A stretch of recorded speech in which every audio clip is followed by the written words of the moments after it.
तो नमस्कार दोस्तों, अभी हम पढ़ने जा रहे हैं नाभिकीय विखंडन अभिक्रिया, जिसे इंग्लिश में कहते हैं न्यूक्लियर फ्यूजन रिएक्शन। देखिए, इसके बारे में भी विस्तार से हम जानकारी लेंगे। इससे पहले नाभिकीय संलयन अभिक्रिया पढ़ चुके थे। चलिए तो क्लास को स्टार्ट करते हैं। इसमें होता है कि इसमें एक भारी नाभिक को 2 हल्के नाभिकों में तोड़ा जाता है। कहने का मतलब कि इसमें एक भारी नाभिक रहता है और कई कई गो नाभिक में 2 गो हल्के-हल्के नाभिकों में टूट जाता है। ठीक है ना? जिसमें और क्या करता है कि साथ में ऊर्जा की एक विशाल राशि मुक्त करती है। वही ऊर्जा जिसे बनाते हैं हम लोग परमाणु बम, वही काम में आता है। ठीक है ना? तो चलिए, इसमें क्या होता है कि इसमें एक भारी नाभिक 2 हल्के नाभिकों में टूट जाता है तथा एक ऊर्जा की विशाल राशि को मुक्त करता है। जैसे देखिए कि जब हम एक यूरेनियम का नाभिक ले लेते हैं, क्या लेते हैं? यूरेनियम का नाभिक ले लेते हैं, एक बड़ा-सा यूरेनियम का नाभिक, ठीक है ना? इस पर जब मंद वेग वाला न्यूट्रॉन को प्रवाहित करते हैं, बौछार कराते हैं, ठीक ना? तो क्या होता है कि ये 2 हल्के नाभिकों में टूट जाता है। कौन-कौन से हल्के नाभिकों में? 56 बेरिलियम 141 और 36 क्रिप्टॉन 92 में यह टूट जाता है और साथ में ही 3 गो नए न्यूट्रॉन मुक्त कर देता है। कै गो न्यूट्रॉन मुक्त करेगा? 3 गो। 3 गो नए न्यूट्रॉन मुक्त कर देता है। कहने का मतलब इसके नाभिक को तोड़ते हैं ना तो ये बढ़ जाएगा, 3 गो नए से न्यूट्रॉन निकाल देगा इसमें से, ठीक ना? इसको प्रभावित करेंगे तो, ठीक है? देखिए, फिर क्या करते हैं ना कि 3 गो नए न्यूट्रॉन फिर से 3 गो नए न्यूट्रॉन को जन्म दे देते हैं यहाँ से। फिर ये तीनों न्यूट्रॉन 3 को नए जन्म दे देंगे, यानी कि ये इस तरह से श्रृंखला अभिक्रिया चलती रहती है। तो इस अभिक्रिया को इसलिए कहते हैं अनियंत्रित श्रृंखला अभिक्रिया। क्या कहते हैं? अनियंत्रित श्रृंखला अभिक्रिया। लेकिन ये जो अभिक्रिया है ना, नाभिकीय विखंडन अभिक्रिया, इसको नियंत्रित किया भी जा सकता है। कैसे? देखिए, यदि इसको हम नाभिकीय विखंडन अभिक्रिया को यदि नियंत्रित कर ले तो हम लोग परमाणु बम बना लेते हैं। यानी कि परमाणु बम बनाने के लिए हम लोग नियंत्रित नाभिकीय विखंडन अभिक्रिया का प्रयोग करते हैं। यदि क्या करें कि इसको नियंत्रित कर ले, अब क्या करें? इसे नियंत्रित करें। चलिए, इसको मिटा दे रहे हैं, फिर बता रहे हैं। देखिए, हो गया ना? तो ये हम लोग का ही इतना हो गया था। अब देखिए, क्या बताएं कि ये न्यूट्रॉन द्वारा प्रेरित अभिक्रिया यहाँ पे है ना, किसका कर रहे हैं, प्रहार कर रहे हैं न्यूट्रॉन ना, तो ये न्यूट्रॉन द्वारा प्रेरित अभिक्रिया लिख लें। यह यह न्यूट्रॉन न्यूट्रॉन द्वारा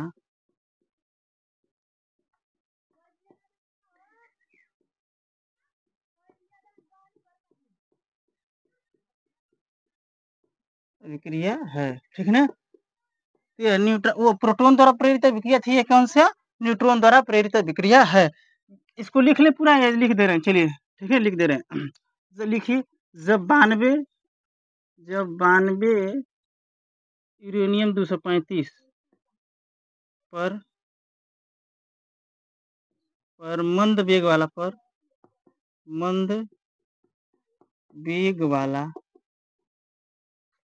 न्यूट्रॉन मतलब कौन सा? 011 को को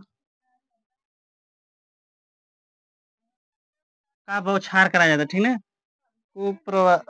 क्या कह सकते हैं इसे? Just minute wait.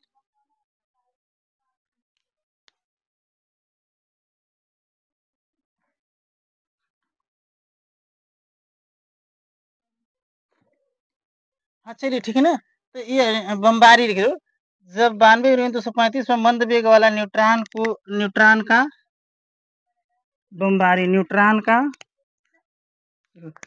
का बमबारी बमबारी कराया जाता है, कराया जाता है। तो ये 2 हल्के नाभिकों में टूट जाता है। तो यह हाँ, तो यह 56 बेरिलियम 141 और 36 क्रिप्टॉन 92 में टूट जाता है तथा तथा 3 नए न्यूट्रॉन को जन्म देता है और क्या करता है ऊर्जा की एक विशाल राशि मुक्त करता है तथा 3 नए न्यूट्रॉन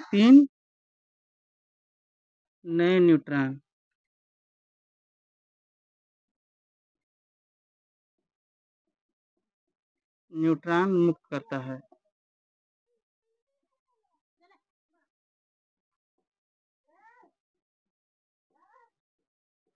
और ऊर्जा की एक विशाल राशि मुक्त करता है, लिख लीजिएगा। और ऊर्जा की एक विशाल राशि मुक्त करता है, ठीक है। अब इसको हम मिटाने जा रहे हैं, ठीक है ना। अब इसको उतार लीजिएगा, अब मिटा दे रहे हैं इसको।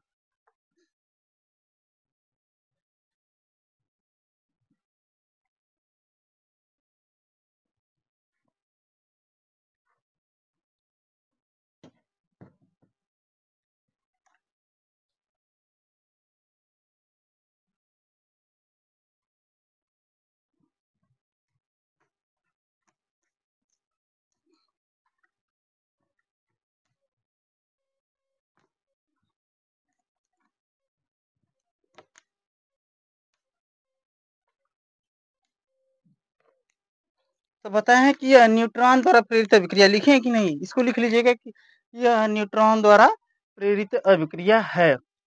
देखिए, जब क्या होता है कि जब इस यूरेनियम के नाभिक पे इस तरह से इस पे हम न्यूट्रॉन की बमबारी कराते हैं तो ये 3 नए न्यूट्रॉन को मुक्त करता है। क्या करता है? 3 नए न्यूट्रॉन को मुक्त करता है। फिर यह जो 1 न्यूट्रॉन रहता है, ये फिर 3 नए न्यूट्रॉन को मुक्त करता है। ठीक है? इस तरह से मतलब कि 1 से 3, 3 से 9 और 9 से 27 हो जाते हैं। इस तरह से हम मुक्त करते रहते हैं, ठीक है ना? और यह श्रृंखला क्या करती है? चलती रहती है, श्रृंखला चलती रहती है। तो इसलिए इसे कहते हैं अनियंत्रित श्रृंखला अभिक्रिया। क्या कहते हैं? अनियंत्रित श्रृंखला अभिक्रिया। अच्छा, ये जो नाभिकीय विखंडन अभिक्रिया, इसे नियंत्रित किया जा सकता है। इसे लिख लीजिएगा, इसे नियंत्रित किया जा सकता है, ठीक है। देखिए, अब ये जो है न्यूट्रॉन है, जो इस तरह से जब अभिक्रिया चलती रहती है, यानी कि अनियंत्रित श्रृंखला अभिक्रिया जब चलती है, तो इसे कहते हैं, जब नियंत्रण नहीं से करते हैं, तो इससे बनता है हम लोग परमाणु बम। क्या बनता है?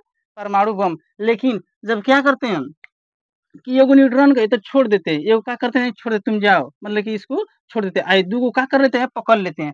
तो इससे हम लोग का निर्माण होता है परमाणु भट्ठी। किसका निर्माण होता है? परमाणु भट्ठी। अर्थात देखिए, इसका कहने का मतलब ये है कि नियंत्रित श्रृंखला अभिक्रिया में लिखिए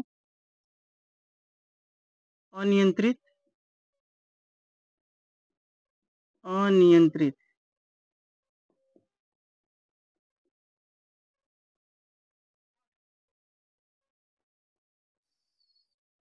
श्रृंखला अभिक्रिया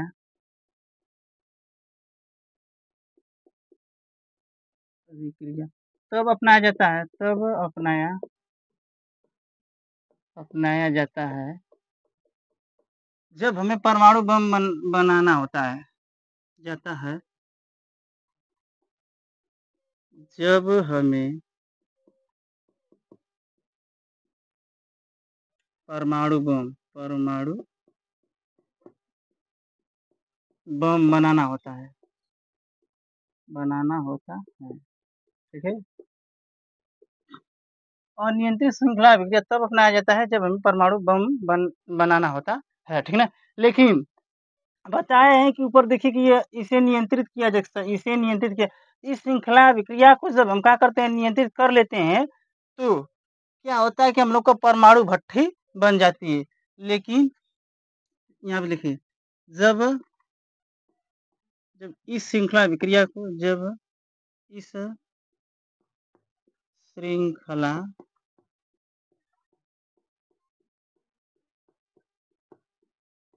अभिक्रिया को नियंत्रित किया जाता है,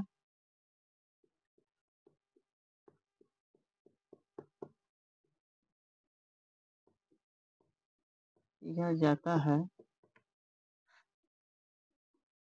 तो परमाणु भट्ठी का निर्माण होता है। तो